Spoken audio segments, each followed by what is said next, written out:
حدثني أحد المشايخ في الرياض يقول كان فلان أعرفه كان حريصا على ابنه يرسله إلى القرى يقرأ ولكنه يذهب يلعب.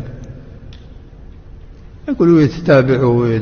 صار يوم من الأيام وداه المسجد فلما رجع خرج المسجد وراح يلعب.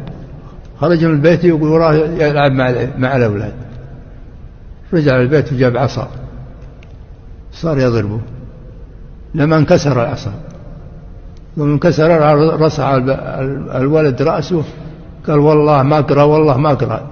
اضرب ولا ما تضرب؟ يقول طاح الكسرة اللي بيده من العصا طاحت بالأرض ورجع راح توضأ وقصد المسجد. صار يصلي ويدعو ربه تضرع إليه ويبكي.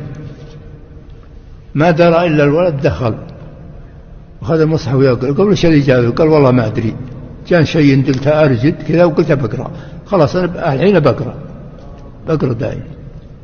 يعني هذا معنى الرجوع إلى الله جل وعلا وسؤاله بالصدق يؤثر كثيرا. يجب أن يكون الإنسان مقبلا على ربه في هذه الأمور مع فعل السبب الذي يستطيعه. لابد يفعل هذا الشيء.